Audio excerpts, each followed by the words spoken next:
दोस्तों हमारे आज के वीडियो का टॉपिक रहेगा जेकोबियन एज। ये एज 1603 से लेकर 1625 तक चला। हमने इससे पहले एलिजाबेथन एज में देखा था कि एलिजाबेथ की 24 मार्च 1603 में डेथ हो चुकी थी। अब इंग्लैंड के पास एलिजाबेथ के बाद कौन राजा बनेगा या फिर कौन इस इंग्लैंड की राजगद्दी को संभालेगा, ये बहुत बड़ा सवाल था। ना ही तो एलिजाबेथ ने अपनी ज़िंदगी में शादी की थी, उस वजह से एलिजाबेथ की कोई औलाद भी नहीं थी जो कि पीढ़ी दर पीढ़ी जैसे डायरेक्टली किंग बने, और ना ही तो कोई जिम्मेदार आदमी इस वक्त इंग्लैंड में था जिसे वो इंग्लैंड का शासक बना दे। इस बार जब पार्लियामेंट में ये सवाल था कि किसको राजा बना दिया जाए, तब रॉबर्ट सेसिल नाम का वहाँ का एक गुप्तचर था, यानी कि एलिजाबेथ की एज में ये गुप्तचर था जो कि एलिजाबेथ का बहुत खास नौकर था। उस वजह से रॉबर्ट सेसिल ने जेम्स फर्स्ट का नाम जाहिर किया। उस वजह से जेम्स फर्स्ट को ये राजगद्दी मिली। उस वजह से रॉबर्ट सेसिल ये जेम्स फर्स्ट का भी फेवरेट बन चुका था। अब जेम्स फर्स्ट इंग्लैंड का राजा बन चुका था और वो स्कॉटलैंड का भी राजा है। इसे यहाँ पर इस वजह से जगह मिली है क्योंकि ये एलिजाबेथ का करीबी रिलेटिव था। अब ये किस तरह से रिलेटिव था, सबसे शुरू से बताऊंगी। देखिए, हेनरी 7 नाम का एक राजा हुआ करता था जिसकी 2 औलादें थी। हेनरी 8 जो कि एलिजाबेथ के पापा हैं, यानी कि हेनरी 8 के बाद एलिजाबेथ इस मोनार्की को चला रही थी। और इस हेनरी 7 की दूसरी औलाद थी मार्गरेट ट्यूडर जो कि एक लड़की थी। अब इस मार्गरेट ट्यूडर की शादी हो जाती है स्कॉटलैंड के राजा जेम्स 4 के साथ। इन दोनों को एक औलाद होती है जिसका नाम वो रखते हैं जेम्स 5। मेरी फर्स्ट अब स्कॉटलैंड की रानी और ये जेम्स 5 इसका राजा था।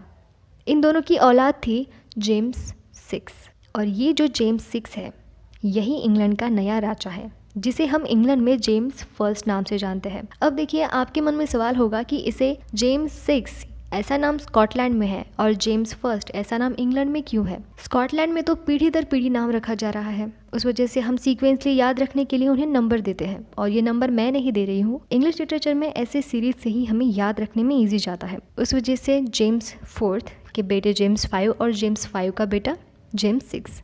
ये जेम्स अब पहली बार इंग्लैंड में आया था क्योंकि इंग्लैंड में तो इससे पहले कोई जेम्स था ही नहीं। उस वजह से इंग्लैंड में इसे जेम्स फर्स्ट नाम से जाना जाता है। उस वजह से याद रखना कि स्कॉटलैंड में अगर जेम्स को याद किया जाए तो उसे जेम्स 6 नाम से ही बुलाते हैं, और इंग्लैंड में अब जबकि वो पहली बार आया है जेम्स नाम से, उस वजह से उसे इंग्लैंड में जेम्स फर्स्ट नाम से जानते हैं। अब अगला सवाल आता है कि इस एज को जेकोबियन एज ही क्यों कहा जाता है। देखिए, जेकोबियन इस वजह से कहा जाता है क्योंकि जेम्स को लैटिन वर्ड में जेकोबस कहते हैं। उस वजह से इस एज को जेकोबियन एज नाम से भी जाना जाता है। अब जब से जेम्स फर्स्ट के हाथ में इंग्लैंड की सारी मोनार्की आ चुकी थी, तब से इंग्लैंड की प्रजा थोड़ी सी नाराज़ भी थी क्योंकि ये तो एक फॉरेनर है, बाहरी देश से आया हुआ एक शासक है जो कि हमारे इंग्लैंड पर राज्य कर रहा था। उस वजह से वहाँ की प्रजा तो नाराज़ ही थी। और आखिरी तक जितना प्यार एलिजाबेथन क्वीन को मिला उतना जेम्स फर्स्ट को नहीं दिया गया क्योंकि एलिजाबेथ तो यहाँ की वंशज थी और ये जेम्स फर्स्ट बाहरी देश से आया था। लेकिन कुछ लोगों को इतना तो सेटिस्फैक्शन था कि एक मर्द ने एक रानी को हराकर अपना शासन जमा लिया। एक तरफ से उन्हें अच्छा भी लग रहा था कि एक विमेन का शासन चला गया और एक मेन यहाँ का अब लीडर है। धीरे धीरे अब उन लोगों को पता चलने लगा कि ये जेम्स फर्स्ट एक अच्छा शासक है। ये ना ही तो इंग्लैंड का शासक था बल्कि इसके हाथों में स्कॉटलैंड भी पूरी तरह से था, क्योंकि उसे तो उनका ही राजवंश चला रहा था, क्योंकि उसने अपने आसपास के सभी देशों के साथ अच्छी खासी दोस्ती बनाकर रखी थी। जैसे कि स्पेन से इससे पहले नहीं बनती थी इंग्लैंड की, लेकिन अब जब से जेम्स आया था उसने स्पेन से दोस्ती बनाने की कोशिश की, लेकिन आखिरी दम तक इस जेम्स फर्स्ट की पार्लियामेंट से कभी नहीं बनी क्योंकि इंग्लैंड की जो पार्लियामेंट थी वो बहुत ही स्ट्रांग थी, क्योंकि उन्हें भी इंग्लैंड के राजा की तरह कुछ हक थे, कुछ रूल्स बनाने के एक्ट उनके पास थे। उस वजह से पार्लियामेंट भी यहाँ पर बहुत बड़ा रोल प्ले करती है। एक तरफ पार्लियामेंट थी और दूसरी तरफ यहाँ का राजा होता था। अगर इसका प्रूफ बताऊं तो 1547 में इस पार्लियामेंट ने एक कानून बनाया कि जिस तरह से इस इंग्लैंड में पीढ़ी दर पीढ़ी राजवंशज की तरह अपने आप ही राजा या फिर क्वीन बनती आ रही है, लेकिन इस जेम्स फर्स्ट की किसी भी औलादों को ये हक नहीं मिलेगा। ऐसा इस पार्लियामेंट ने 1547 के रूल में जाहिर किया था। जेम्स फर्स्ट भी कहाँ कम था। 1611 में उसने पार्लियामेंट को ही बर्खास्त कर दिया, यानी कि खारिज कर दिया, क्योंकि जेम्स खुद को ना ही तो सिर्फ स्कॉटलैंड का शासक और ना ही इंग्लैंड का शासक मानता था। इसके बावजूद भी वो आयरलैंड का भी राजा था। उस वजह से वो खुद को द ग्रेट ब्रिटेन का कुशल शासक मानता था, जिसकी किसी से बराबरी नहीं हो सकती, ऐसा उसे लगता था। अब चलिए बात करते हैं जैकोबियन एज की ड्रामा की। देखिए, इस एज में ड्रामा बहुत ही ज़्यादा फेमस हुआ क्योंकि जेम्स फर्स्ट को खुद ड्रामा देखना पसंद था। इसमें ड्रामा में रिवेंज ट्रेजेडी होती थी, सिटी कॉमेडी होती थी, ट्रेजिक कॉमेडीज होती थी और मास्क होते थे। देखिए, इस सीरीज से देखेंगे रिवेंज ट्रेजेडी में क्या होता था, एक ऐसा प्ले जिसमें कोई ना कोई किसी से बदला लेने की कोशिश में इस प्ले को ख़त्म करता है।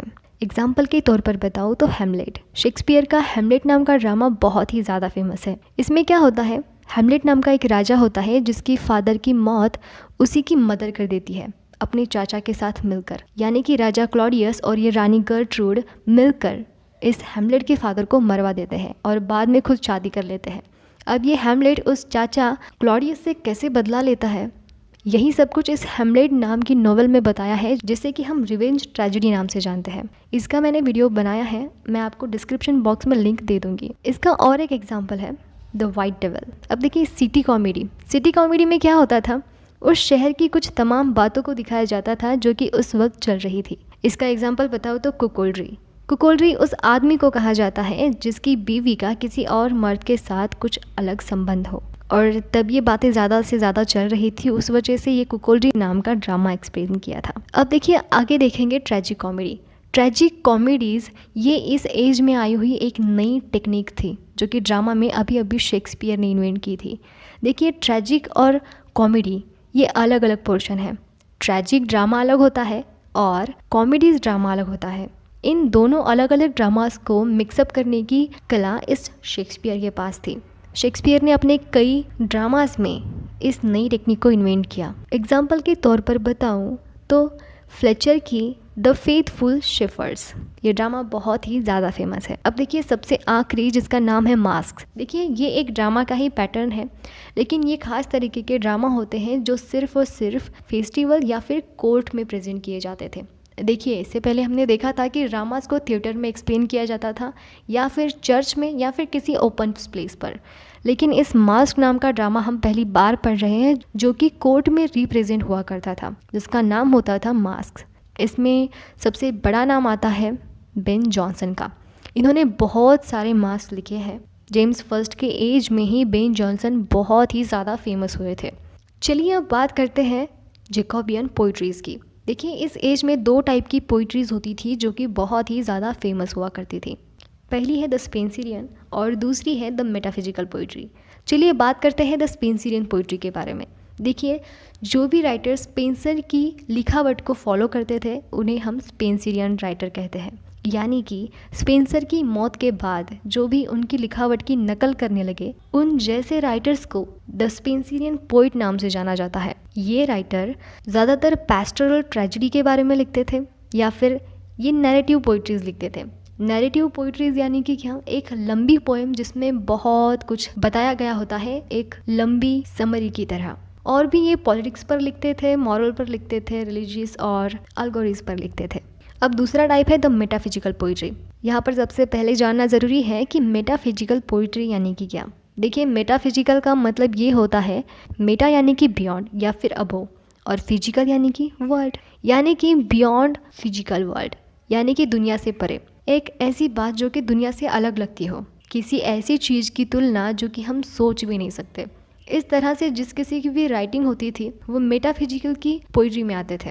अब देखिए, मेटाफिजिकल ऐसा नाम सबसे पहले किसने कॉइन आउट किया था, तो यहाँ पर सैमुअल जॉनसन ने सबसे पहली बार मेटाफिजिकल पोइट्स को अलग रखकर उन्हें अलग बताया था। लेकिन सैमुअल जॉनसन खुद मेटाफिजिकल पोइट तो नहीं थे, हालांकि इनको किसी भी पैटर्न में हम फिटअप नहीं कर सकते थे। इनकी लिखावट ना ही तो एलिजाबेथन एज की तरह थी, ना ही तो यूनिवर्सिटी विड्स की लिखावट की कुछ इन्फ्लुएंस उनमें दिखता है, और ना ही तो इसमें जैकोबियन एज की कुछ बातें शामिल है। इनकी लिखावट को हम किसी भी टर्म में या फिर एज में फिटअप नहीं कर सकते। ये एक अलग नाम है। सिर्फ इतना याद रखो कि मेटाफिजिकल पोइट्री, इस नाम को कॉइन आउट किया था सैमुअल जॉनसन ने।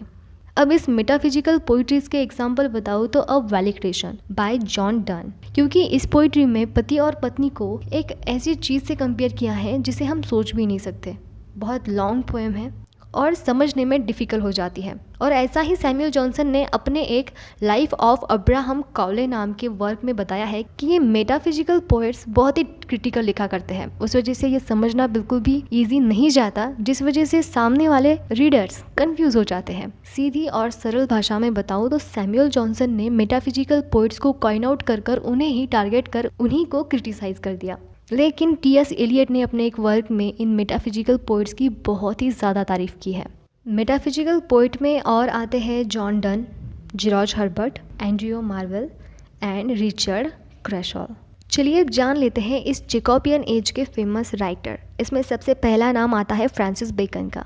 देखिए, शेक्सपियर ने जैसे एलिजाबेथन एज और जैकोबियन एज इन दोनों भी एज में काम किया, उसी तरह से इस फ्रांसिस बेकन ने भी इन दोनों एज में अपना काम किया है। इनका जन्म 1561 में हुआ था और इनकी डेथ 1626 में हुई थी। इन्हें एक मॉडर्न सिस्टमैटिक थॉट्स का फाउंडर भी माना जाता है। इन्हें इंग्लिश से भी ज़्यादा लैटिन भाषा पसंद थी और इन्होंने अपने ज़्यादा से ज़्यादा वर्क लिखे हैं एसेज में, यानी कि इन्होंने अपनी ज़िंदगी में अपनी राइटिंग की करियर में सबसे ज़्यादा लिखे हैं एसेज। अगर इसका एग्जाम्पल बताऊँ तो उन्होंने 59 एसेज का एक कलेक्शन लिखा है जिसका नाम ही उन्होंने एसेज रखा है।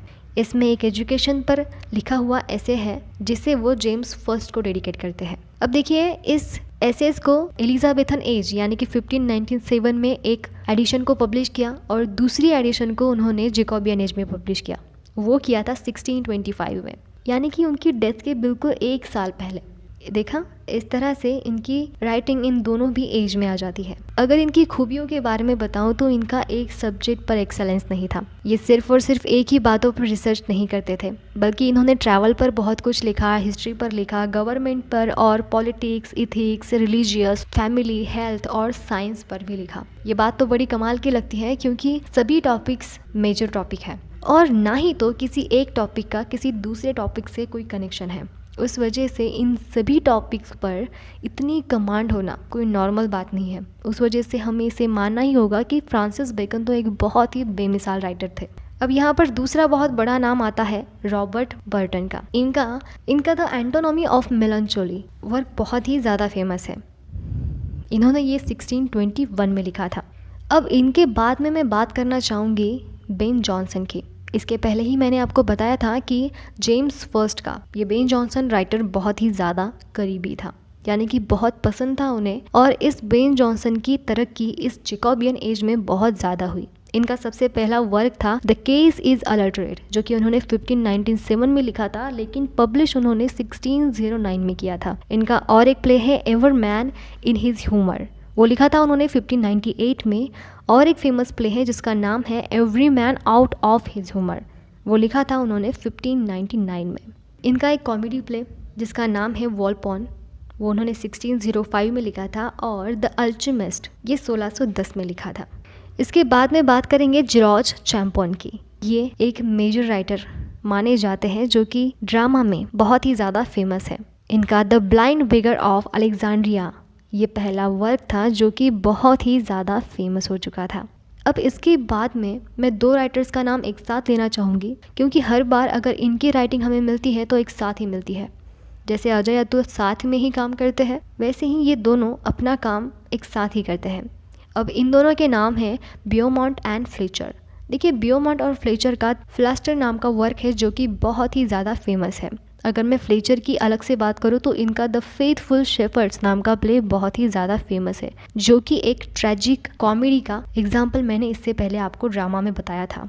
अब देखिए, जैकोबियन एज में नई नई बातें ज़्यादा से ज़्यादा इन्वेंट हो रही थी, जैसे कि heroic couplets, verse, satire, essays, biographies और ट्रैवलॉग। देखिए, इसके पहले की सभी बातें आपको पता है, लेकिन ट्रैवलॉग आपने पहली बार सुना होगा। जैसे कि एलिजाबेथ ने कुछ कॉलोनीज का ग्रुप बनाकर बाहरी देशों में भेजा, जो कि बाहरी देश से संपत्ति इकट्ठा कर कर इंग्लैंड को दे। उस ग्रुप को हम कॉलोनीज कहते हैं। इस कॉलोनीज की जो टेक्निक थी वो इन्वेंट की थी एलिजाबेथ ने।